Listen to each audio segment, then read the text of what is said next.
At a Christmas party, my billionaire dad hugged me and said, "Daughter, I hope you're enjoying your $8,000 a month allowance." I was shocked and replied, "I'm working 60 hours a week at 3 jobs." When I revealed IT, my mother froze. "My name is Holly, and I'm 24 years old. For as long as I can remember, I've been estranged from my father, Franklin Sterling, a tech billionaire who built his empire from the ground up. My parents divorced when I was 8, and since then, my relationship with my dad has been virtually non-existent. He remarried 2 years later to a woman named Victoria, and they had 2 kids together, my half-siblings Emma and Jake, who are now 14 and 12 respectively. My mother, Velma, raised me as a single parent, and we've always struggled financially. She worked as a nurse at a small clinic, and I watched her sacrifice everything to give me the best life she could. We lived in a modest apartment, shopped at thrift stores, and I learned early on that if I wanted something, I had to work for it.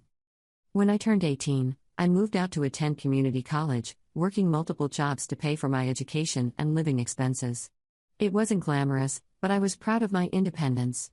I worked as a barista at a local coffee shop, cleaned offices at night, and picked up weekend shifts at a retail store. Between all 3 jobs, I was pulling 60-hour weeks just to make ends meet. Meanwhile, my father's company, Sterling Technologies, had grown into a multi-billion-dollar corporation. I'd see him occasionally in the news or on magazine covers, but we hadn't spoken in years.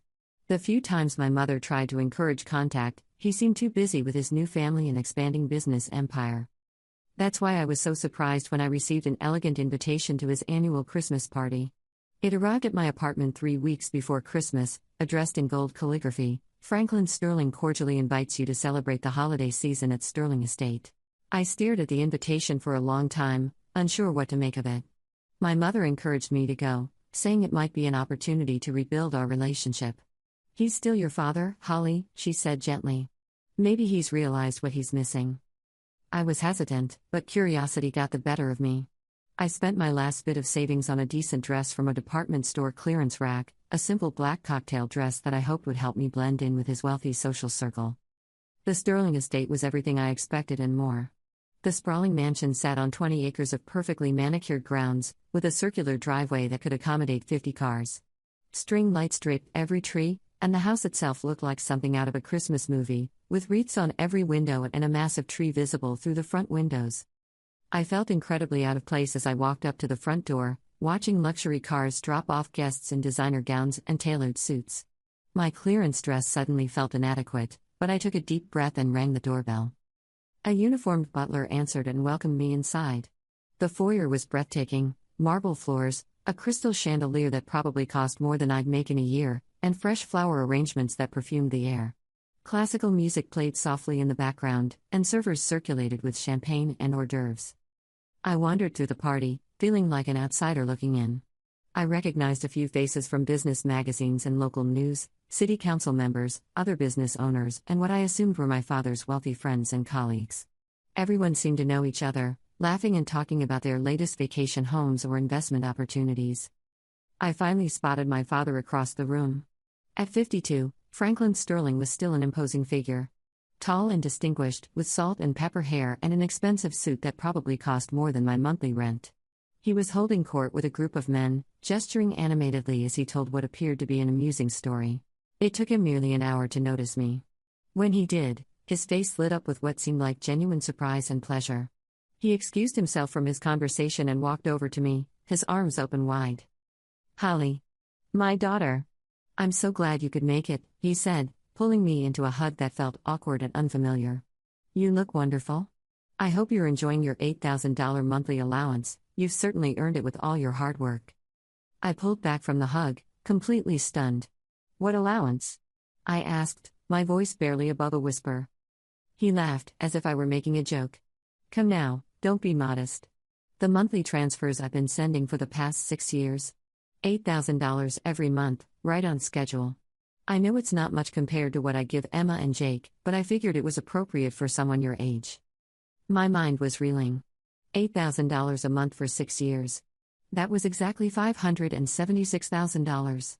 "Dad," I said slowly, "I haven't received any money from you. Not a single penny.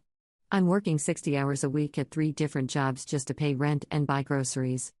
His smile faded, replaced by confusion and then concern. "That's impossible. I've been transferring the money every month like clockwork. The bank statements show the transactions going through successfully. To what account? I asked, pulling out my phone. Because I can show you my bank statements right now, and the largest deposit I've had in the past year was $200 from my tax return. We stood there staring at each other, the noise of the party continuing around us as if nothing had happened. But something had definitely happened, something that was about to change everything. Let me get my accountant on the phone, my father said, his business instincts kicking in. There has to be some kind of mistake.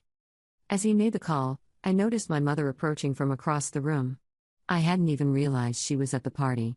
She was wearing a dress I'd never seen before, elegant and expensive looking, and her hair was styled professionally. She looked nervous as she walked toward us. "Hi, honey," she said to me, her voice tight. "I didn't expect to see you here." "Mom? What are you doing here? And where did you get that dress?" Before she could answer, my father finished his call and returned to us, his face grim. "I just spoke with my accountant. The money has been going to an account under your name, Holly, but it's not your account. Someone's been intercepting it." I looked at my mother, and I saw her face go completely white. Her hands were trembling, and she looked like she might faint. "Mom?" I said, a terrible suspicion beginning to form in my mind. "Do you know anything about this?" The silence stretched between us for what felt like hours. The party continued around us, laughter, clinking glasses, holiday music, but in our little bubble, everything had stopped.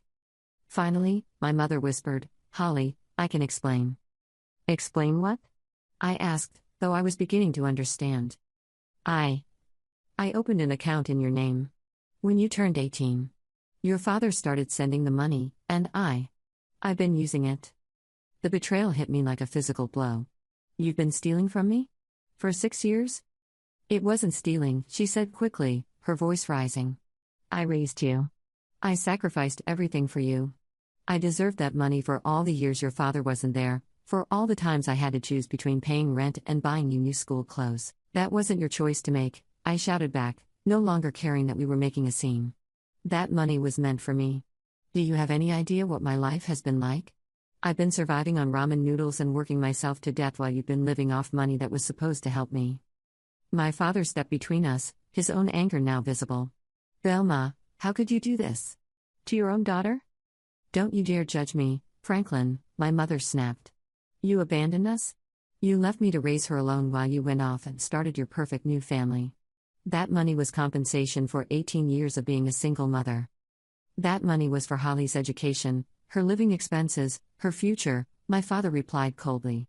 "Not for you to spend on designer dresses and who knows what else." I looked at my mother with new eyes, seeing her expensive dress, her professional manicure, her highlighted hair. How many things in our apartment weren't actually thrift store finds? How many times had she lied to my face about our financial situation while she was secretly living off my money? "How much is left?" I asked quietly. My mother looked down at her hands. It's mostly gone." "Mostly gone?" I repeated. "We're talking about over $576,000, Mom. Where did it go?" "I invested some of it. Poorly. And I bought some things. I've been renting a nicer apartment than I told you about. I said we lived in a rundown complex, but I actually moved us to a much better place 3 years ago and have been paying higher rent. I told you the landlord was just being nice about keeping rent low, but I was actually paying market rate for a luxury apartment." "What else?" I demanded. "A car. The Honda you think is 10 years old? It's actually brand new. I just bought a used-looking model. And I've been taking vacations. I told you they were work conferences, but they were actually trips to Europe and the Caribbean." Each revelation was another knife to my heart.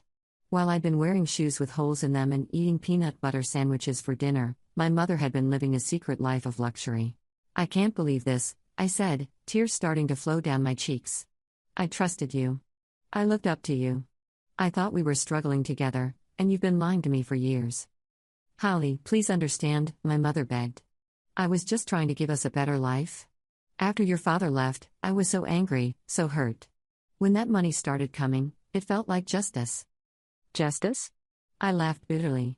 "Justice would have been letting me know about the money so I could use it for college, so I wouldn't have had to work 3 jobs and drop out because I couldn't afford tuition." The party around us had grown quieter as people began to notice our heated conversation. I could see Victoria, my father's wife, approaching with Emma and Jake behind her, all of them looking concerned. "What's going on?" Victoria asked softly. My father quickly explained the situation to his wife and children. Emma and Jake looked shocked. They had no idea their half-sister had been struggling financially while they enjoyed private schools and ski vacations. "That's so messed up," Emma said, staring at my mother with disgust. "How could you steal from your own daughter?" "I didn't steal," my mother insisted, but her voice lacked conviction. "Yes, you did," I said firmly. "You forged my signature to open that account, didn't you? You committed fraud. You stole nearly $600,000 from me." Victoria stepped forward and placed a gentle hand on my shoulder. "Holly, I'm so sorry this happened to you. We had no idea you weren't receiving the money." I looked at this woman who had replaced my mother in my father's life, and I felt a strange mix of emotions. I'd resented her for years, but in this moment, she was showing me more compassion than my own mother had. "Thank you," I said quietly. My father pulled out his phone again. "I'm calling my lawyer. Velma, what you did was theft and fraud, plain and simple. You're going to return every penny that's left, and we're going to make sure Holly gets the financial support she should have had all along. You can't do this to me," my mother said desperately. "I'm the mother of your child." "And that child is the one you stole from," my father replied coldly.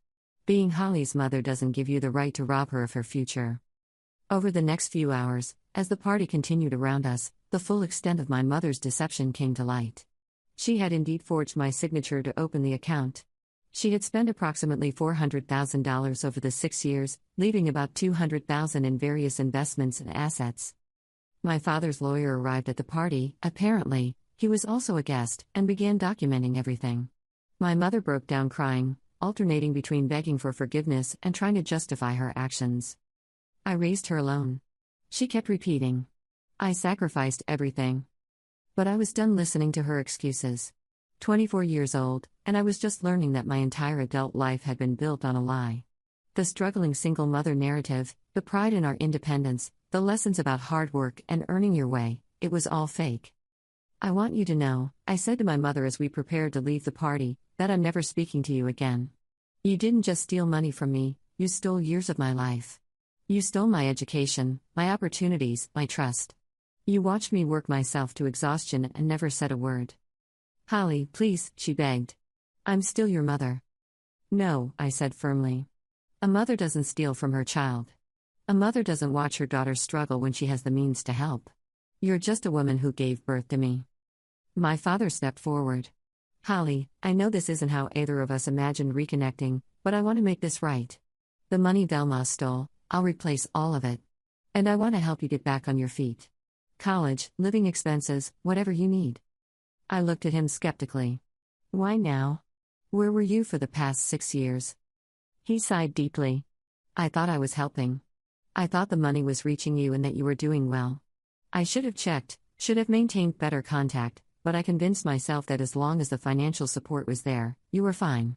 I was wrong, and I'm sorry. It wasn't a perfect apology, and it didn't erase years of feeling abandoned, but it was honest. And in that moment, honesty was exactly what I needed." The days following the Christmas party were a whirlwind of emotions and revelations that I never could have prepared for. My father insisted I stay at the Sterling estate while we sorted everything out, and for the first time in my adult life, I experienced what it felt like to live without financial stress. The guest room I was given was larger than my entire apartment.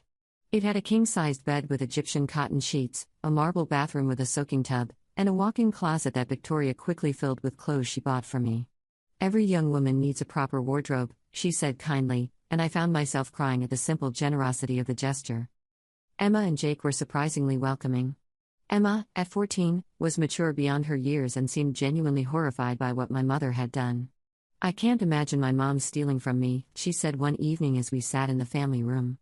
"I mean, I complain when she limits my shopping allowance, but the idea of her actually taking money that was meant for me? That's psychotic." Jake, 12 and still finding his way in the world, was more direct in his assessment. "Your mom's a criminal," he declared matter-of-factly while we played video games. "I hope she goes to jail." Their honesty was refreshing after years of my mother's deception. These kids had grown up with privilege, but they hadn't been spoiled into callousness. They understood right from wrong in a way that apparently my own mother didn't. The investigation into my mother's fraud moved quickly.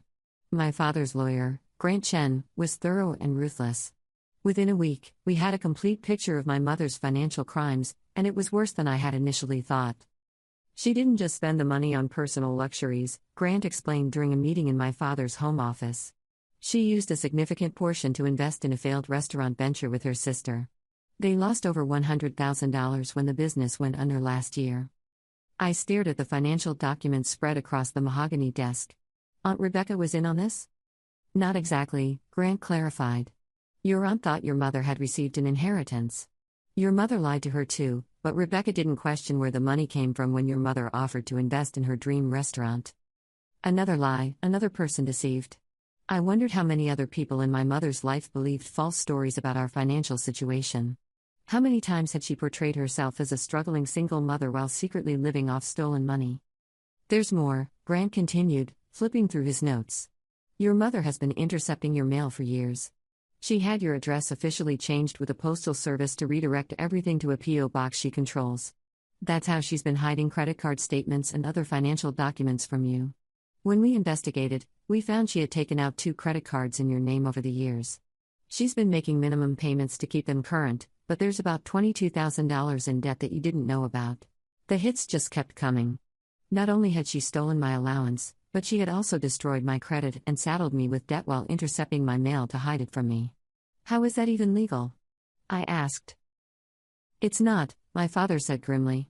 It's identity theft on top of everything else. Grant, I want criminal charges filed for that as well. As the legal case built against my mother, I found myself struggling with complex emotions. Part of me felt vindicated, finally, someone else could see what she had done to me. But part of me also felt guilty. This was still the woman who had raised me, who had been there for my childhood scraped knees and teenage heartbreaks. Victoria seemed to sense my internal conflict. One afternoon, she found me crying in the garden behind the house, overwhelmed by everything that was happening. It's okay to grieve, she said softly, sitting down beside me on a stone bench. Even when someone hurts us deeply, we can still mourn the relationship we thought we had with them. I feel so stupid, I admitted. How did I not see it? How did I not question why we never seemed to be doing better despite her supposedly working so hard? Because you trusted your mother, Victoria replied. That's not stupid, that's normal. Children are supposed to be able to trust their parents. She betrayed that trust, not the other way around. Victoria's kindness was almost harder to accept than my father's guilt-driven generosity. I had spent years resenting her for taking my father away, but she was treating me with more maternal care than my actual mother ever had. Why are you being so nice to me? I asked her directly. I know I haven't exactly been welcoming over the years. She smiled sadly. Because you're Franklin's daughter, which makes you part of this family whether we've acknowledged it properly or not. And because what happened to you is wrong, and you deserve people in your corner. That conversation marked a turning point in my relationship with Victoria. I began to see her not as the woman who had replaced my mother, but as someone who was trying to build a bridge between me and a family I had never really known. Meanwhile, my relationship with my father was slowly evolving as well. We had long conversations in his study, catching up on years of missed connections. I learned about the guilt he had carried over our estrangement, and he learned about the reality of my struggles. Holly, I should have done more to verify the money was reaching you, he admitted one evening. I called the bank every few months to confirm the transfers were going through, and when they said yes, I assumed that meant you were receiving them. I should have called you directly, should have asked for confirmation. But I was uncomfortable with the divorce situation and convinced myself that financial support was enough. You thought I was getting the money, I pointed out. You thought you were helping. But I never verified with you personally. I never called to see how you were doing in school, never asked about your plans or your dreams. I let my own discomfort with the divorce situation keep me from being the father you needed, even though I thought I was providing financial support. These conversations were painful but necessary. We were both acknowledging years of mutual resentment and misunderstanding, but we were also laying the groundwork for something better. The hardest part was dealing with my mother's increasingly desperate attempts to contact me. She called constantly, sent letters, and even showed up at my jobs before I quit them. Her messages alternated between self-pity and anger, sometimes within the same voicemail. Holly, please, you have to understand, she said in one message. I was just trying to give us a better life. After your father abandoned us, I felt like he owed us something more.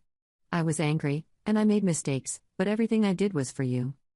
Other messages were less sympathetic. You're choosing them over me? After everything I sacrificed for you? They don't love you, they just feel guilty. Don't be stupid, Holly. The messages hurt, but they also revealed something important about my mother's mindset. Even faced with criminal charges and the complete collapse of our relationship, she still couldn't take full responsibility for her actions. She still saw herself as the victim, still believed that her anger and hurt justified what she had done. Grant Chen advised me not to respond to any of her attempts at contact. Anything you say could potentially be used to complicate the case, he explained. Let the legal system handle this. But the silence was difficult. For 24 years, my mother had been the most important person in my life. Now she was essentially dead to me, and I was grieving that loss even as I was angry about the betrayal. 3 weeks after the Christmas party, my mother was formally arrested. I wasn't there. Grant had advised me to stay away, but Emma showed me the news coverage on her phone. The local news had picked up the story: nurse charged with stealing daughter's college fund. Seeing my family's dysfunction broadcast on the evening news was surreal and embarrassing. The reporter described my mother as a trusted healthcare worker who allegedly stole nearly $600,000 from her own daughter over 6 years. They interviewed neighbors who expressed shock, describing Velma as a devoted single mother who seemed to struggle financially. If they only knew the truth. The media attention was unwelcome but brief. Within a few days, the story had been replaced by other local news, but the damage to my mother's reputation was permanent. She was suspended from her nursing job pending the outcome of the criminal case, and she lost most of her social circle as word spread about the charges. During this time, my father was working to repair the financial damage my mother had caused. He paid off the credit card debt she had accumulated in my name and worked with credit agencies to restore my credit score. As for replacing the stolen allowance money, he established a trust fund for me with a full amount plus interest to compensate for the years of lost investment opportunity. The money your mother will eventually pay back in restitution will go directly into a separate educational fund, he explained, so there's no double recovery, but you'll be made whole for what was stolen from you. Money can't fix everything, he told me as we reviewed the financial recovery plan, but it can fix some things. And you should have had this support all along. He also introduced me to his financial advisor, Michael Rodriguez, who helped me understand how to manage the substantial sum I was receiving. The goal is to set you up for long-term financial security, Michael explained. We want to make sure you never have to worry about money again, but also that you understand how to make smart financial decisions. It was overwhelming to go from worrying about paying rent to suddenly having a substantial investment portfolio, but Michael was patient in explaining everything. For the first time in my life, I was thinking about financial goals beyond simply surviving to the next paycheck.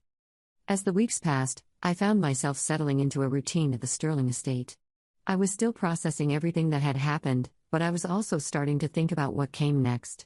My father had mentioned job opportunities at Sterling Technologies, but I wasn't sure if I wanted to work for the family company. I had spent years defining myself by my independence, and accepting his help felt complicated. Emma was the one who finally convinced me to consider it. You know, she said one day as we walked around the estate grounds, you could work for Dad and still be independent. It's not like he's giving you the job because you're his daughter, well, not only because of that. You're smart and you work hard. You've proven that. But what if people think I only got the position because of nepotism? I asked. Then prove them wrong, she said simply. That's what Dad did when Grandpa tried to give him control of his first company. Dad refused and built Sterling Technologies from scratch to prove he could do it on his own. I hadn't known that story about my father. It made me see his success in a different light and gave me a better understanding of where his work ethic came from. That evening, I had a long conversation with my father about the possibility of joining Sterling Technologies. I don't want special treatment, I told him directly. If I'm going to work for your company, I want to earn my position just like anyone else would. He smiled at that. I wouldn't have it any other way. But I also want you to know that offering you a position isn't charity. You have a business degree, you've demonstrated incredible work ethic, and you've shown you can handle multiple responsibilities simultaneously. Those are exactly the qualities we look for in our employees. We agreed that I would start in an entry-level position in the marketing department, with the understanding that any advancement would be based solely on performance. It felt like a reasonable compromise between accepting his help and maintaining my independence. The legal proceedings against my mother took several months to fully resolve. She hired a public defender who tried to negotiate a plea deal, but the evidence against her was overwhelming. Grant Chen had built an airtight case that included bank records, forged signatures, credit card statements, documentation of the identity theft, and proof of mail fraud. She's going to have to plead guilty, Grant informed me during one of our regular updates.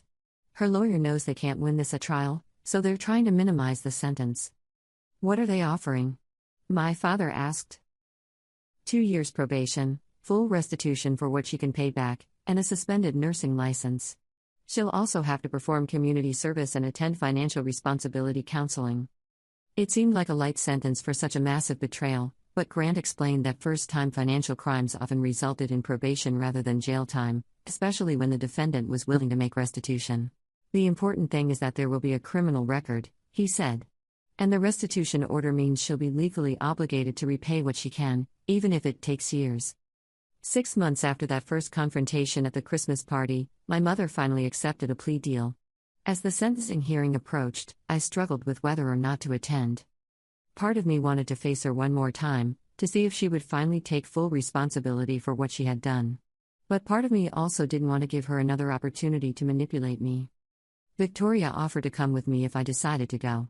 You don't have to face this alone, she said. Whatever you decide, we'll support you. In the end, I decided to attend the sentencing hearing. I wanted to see justice served, and I wanted my mother to see that I wasn't backing down or letting her off the hook. The courthouse was smaller than I expected, and there were only a handful of people in the gallery when my mother's case was called.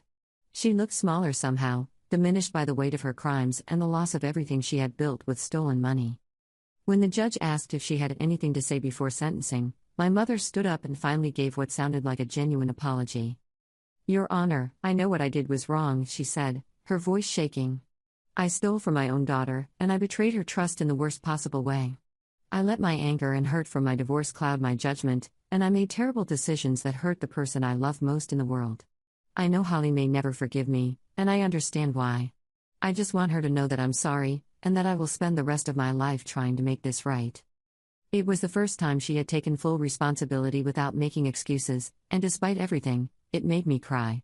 This was the mother I remembered from my childhood, the one who taught me right from wrong. But it was too little, too late. The judge sentenced her to the terms Grant had outlined: 2 years probation, restitution, suspended nursing license, community service, and counseling. As she was led away, my mother looked back at me one more time. I didn't look away, but I didn't acknowledge her either. That chapter of my life was closed. The legal proceedings that followed were swift and decisive. My mother was charged with fraud and theft. She ultimately pleaded guilty and was sentenced to 2 years of probation and ordered to pay restitution for the money she couldn't return. She lost the luxury apartment and the car, and her nursing license was suspended. My father made good on his promise to replace the stolen money and then some. He also offered me a position at Sterling Technologies, which I accepted after taking some time to process everything that had happened. Working for my father's company was strange at first, but I discovered I had inherited his head for business. Within a year, I was managing my own division, and my relationship with my father slowly began to heal. It would never be perfect, too much time had been lost, but we were building something new. Victoria welcomed me into their family with surprising warmth, and Emma and Jake, initially awkward around their half-sister, eventually became genuine friends. They were good kids who had been raised with privilege but not arrogance, and they were genuinely sorry about what had happened to me. The most difficult part was dealing with the loss of my mother. The woman I had idolized and trusted had betrayed me in the most fundamental way possible. I went through all the stages of grief, denial, anger, bargaining, depression, before finally reaching acceptance. I never spoke to her again, despite her numerous attempts to contact me. She sent letters, emails, showed up at my new apartment, purchased with my restored funds, and even tried to reach out through mutual friends. But I was done. Some betrayals are too deep to forgive, and some trust, once broken, can never be repaired. A year after that fateful Christmas party, I found myself attending another Sterling family celebration, this time, Emma's 17th birthday. As I watched my half-sister blow out her candles, surrounded by family and friends, I reflected on how much my life had changed. I was no longer working 3 jobs to survive. I had completed my degree in business administration, funded by the money that should have been mine all along. I had a beautiful apartment, a reliable car, and for the first time in my adult life, financial security. But more importantly, I had gained a family I never expected to have and lost one I thought I could trust. It was a painful trade, but ultimately, I believe it was the right one. Emma looked over at me as she made her wish and smiled. I'm glad you're here, Holly, she said simply. Me too, I replied, and I meant it. My father approached me after the cake was served. You know, he said, I've been thinking about that Christmas party a lot lately. As terrible as that night was, I'm grateful it happened. It brought you back into my life? It brought me back into my own life too, I said. I spent years thinking I was unlucky, that I was struggling because that's just how life was. I never knew I was supposed to have help. You're stronger for having worked so hard, he said. But you shouldn't have had to be. He was right. The betrayal had cost me years of struggle and hardship that could have been avoided, but it had also taught me the value of hard work and independence in a way that growing up wealthy might not have. I was grateful for those lessons, even as I mourned the loss of trust that came with them. As I drove home that night, I thought about my mother, probably alone in whatever small apartment she could afford now.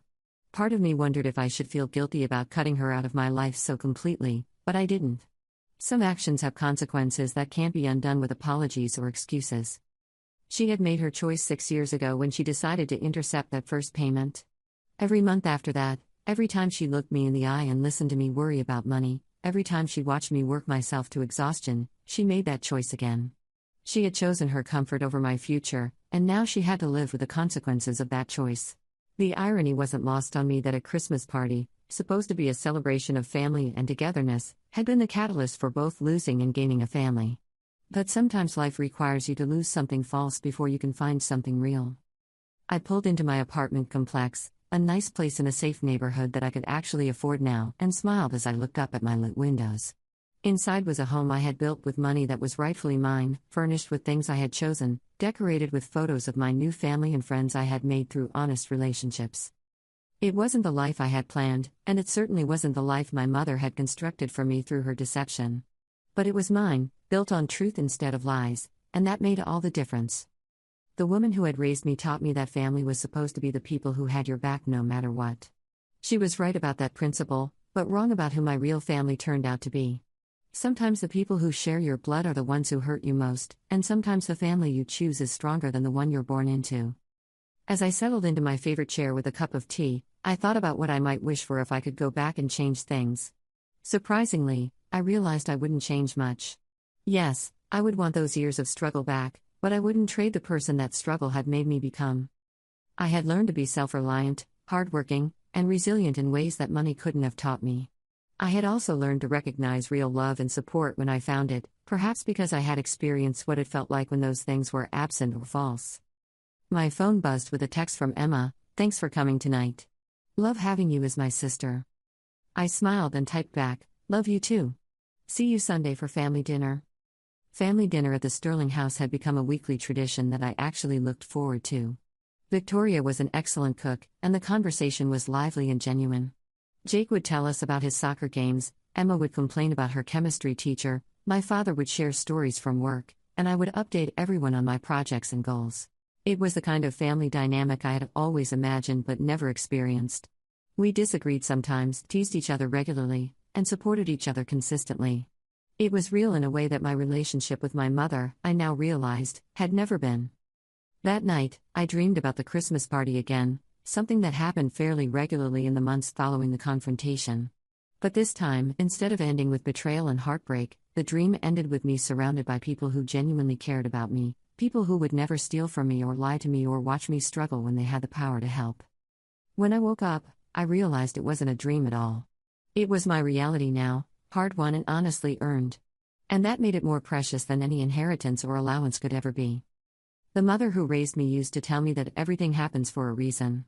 I never believed her much when she said it, it seemed like something people said to make sense of senseless pain. But now I think she might have been right, just not in the way she meant. Everything that happened, the divorce, the estrangement from my father, the years of struggle, even my mother's betrayal, led me to where I am now. It led me to a life built on honesty, to relationships based on genuine care rather than obligation, and to an appreciation for both hard work and good fortune that I might never have developed otherwise. My mother's theft had been devastating, but in trying to steal my future, she had accidentally given me a better one than I ever could have imagined. And that, I thought as I got ready for another day at Sterling Technologies, was the best revenge of all.